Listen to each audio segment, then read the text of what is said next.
Hello students, आज हम ionic bond को कंटिन्यू करते हुए आयनिक कंपाउंड्स की सॉल्युबिलिटी के बारे में डिस्कस करेंगे कि आयनिक कंपाउंड की सॉल्युबिलिटी को हम किस तरह से डिटरमाइन करते हैं या किस तरह से हम निकालते हैं। तो आयनिक कंपाउंड की जो सॉल्युबिलिटी होती है लाइक डिसोल्व लाइक प्रिंसिपल पर बेस्ड होती है। सेम में घुलता है, हम जैसे बोलते हैं। तो आयनिक कंपाउंड खुद अपने आप में क्या होते हैं, पोलर कंपाउंड होते हैं। और पोलर कंपाउंड होंगे तो पोलर सॉल्वेंट जैसे अल्कोहल वाटर में ही डिसॉल्व होते हैं, जबकि कोवेलेंट कंपाउंड जो होते हैं वो लेस पोलर या नॉन पोलर होते हैं, तो वह नॉन पोलर सॉल्वेंट में ही क्या होंगे, डिसॉल्व होंगे। आयनिक कंपाउंड की सॉल्युबिलिटी को मेनली जो अफेक्टिंग करने वाला फैक्टर होता है वो होता है हाइड्रेशन एनर्जी।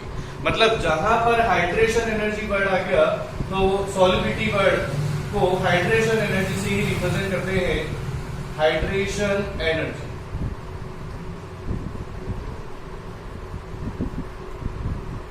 हाइड्रेशन एनर्जी मतलब सॉल्युबिलिटी जो होती है वह डायरेक्टली प्रोपोर्शनल होती है हाइड्रेशन एनर्जी के। सॉल्युबिलिटी डायरेक्टली प्रोपोर्शनल होती है हाइड्रेशन एनर्जी के और इनवर्सली प्रोपोर्शनल होती है यहां पर लैटिस एनर्जी। अब आता है कि आयनिक कंपाउंड्स को जो डिसॉल्व करते हैं तो जनरली हम पोलर सॉल्वेंट लेते हैं वाटर, और जब भी वाटर में डिसॉल्व करते हैं तो उसके द्वारा जो रिलीज अमाउंट ऑफ एनर्जी है, कुछ एनर्जी रिलीज होती है, उसे ही हम क्या बोलते हैं, हाइड्रेशन एनर्जी। तो 1 mole of ionic compound dissolve in water then release amount of energy is known as a hydration energy. अगर वाटर की जगह अगर कोई भी सॉल्वेंट लेते हैं तो उसे हम बोलते हैं सॉल्वेशन एनर्जी। तो इस तरह से यहाँ पर आयनिक कंपाउंड की सॉल्युबिलिटी को हम हाइड्रेशन एनर्जी से बोलते हैं या हाइड्रेशन एनर्जी से डिनोट करते हैं। हाइड्रेशन एनर्जी की वैल्यू जितनी ज्यादा तो सॉल्युबिलिटी भी उतनी ज्यादा होगी, और यहाँ पर लैटिस एनर्जी की वैल्यू जितनी ज्यादा होगी तो सॉल्युबिलिटी उतनी कम होगी। अब आता है यहाँ पर hydration energy is greater than या इक्वल टू लैटिस एनर्जी, और यहां पर lattice energy greater than hydration energy. तो यहां पर आता है हाइड्रेशन एनर्जी तो सॉल्युबल आयनिक कंपाउंड सॉल्युबिलिटी क्या होगा, सॉल्युबल, और यहां पर क्या होगा, इनसॉल्युबल। उसके बाद आता है हाइड्रेशन एनर्जी को अफेक्टिंग करने वाले फैक्टर कौन कौन से होते हैं। तो हाइड्रेशन एनर्जी को अफेक्टिंग करने वाले factor affecting the hydration energy, factor affecting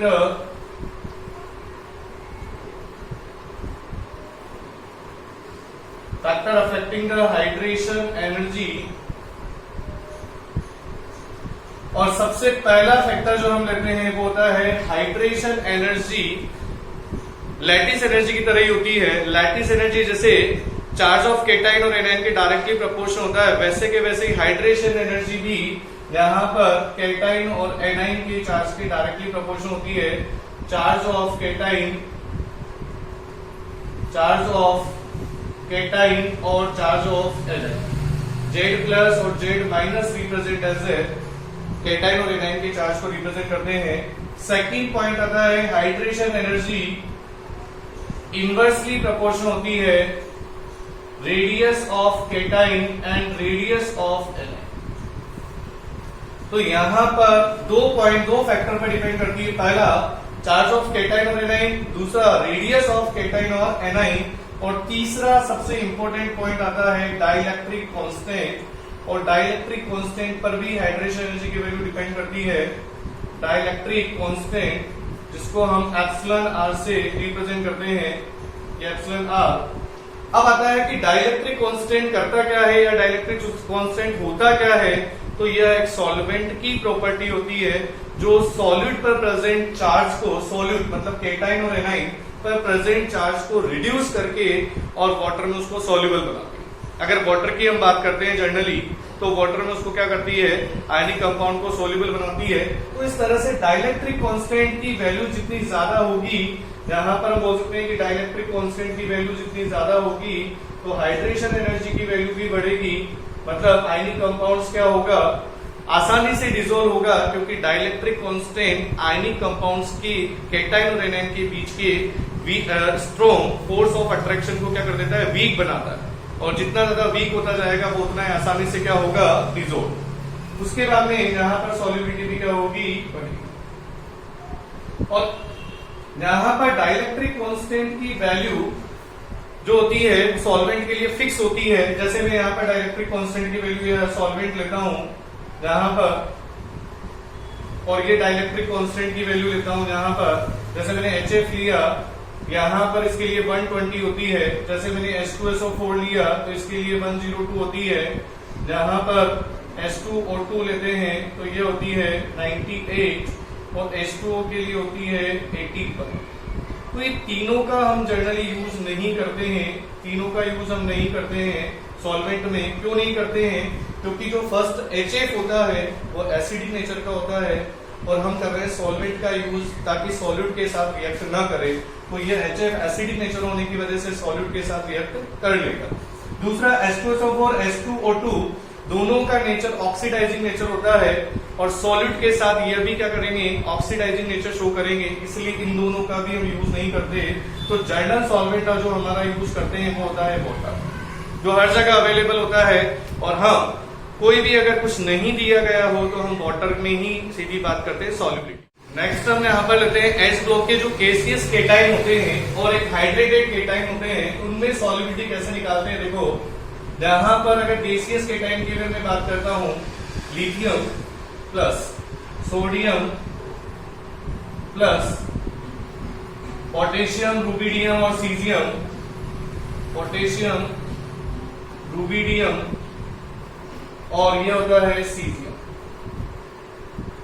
तो अप टू डाउन जाने पर हमें पता है यहां पर साइज क्या होती है, इंक्रीज होती है। यह साइज का ऑर्डर है। यहां पर अप टू डाउन जाने पर साइज क्या होगी, आयनिक साइज यहां पर इंक्रीज होगी। लेकिन अगर इन गैसियस केटाइन को अगर मैंने वाटर में डाल दिया, हाइड्रेटेड बना दिया, तो हाइड्रेट आयन की साइज के में यहां पर गैस की जगह क्या लिखूंगा, aqueous. Lithium cation aqueous, sodium, और यहां पर पोटेशियम, रुबिडियम और सीजियम। तो मेरे को बताओ यहां पर हाइड्रेटेड आयन की साइज किसकी सबसे ज्यादा होगी। तो देखो लिथियम के केस में साइज छोटा होता है, चार्ज डेंसिटी यहां पर क्या होगी, डेंसिटी, चार्ज डेंसिटी यहां पर क्या हो जाएगी, ज्यादा, और यहां पर साइज बड़ा होता है, और यहां पर चार्ज डेंसिटी क्या हो जाएगी, कम। चार्ज तो दोनों में सेम है लेकिन साइज दोनों में डिफरेंट है, तो यहाँ पर डेंसिटी क्या हो जाती है, कम हो जाती है। अब चार्ज डेंसिटी यहाँ पर ज्यादा है तो वाटर मॉलिक्यूल यहाँ पर ज्यादा अट्रैक्ट होंगे, और ज्यादा अट्रैक्ट होंगे तो इसका सॉल्वेशन ज्यादा हो जाएगा, और सॉल्वेशन या हाइड्रेशन ज्यादा होगा तो यहाँ पर इसका साइज बढ़ जाता है। तो कुल मिलाकर के हाइड्रेटेड आयन का साइज यहाँ पर ज्यादा होगा, और हाइड्रेटेड आयन आयनिक साइज के इनवर्सली प्रोपोर्शनल है। आयनिक साइज जितना छोटा उसका हाइड्रेटेड साइज उतना ज्यादा, कर सकते हैं।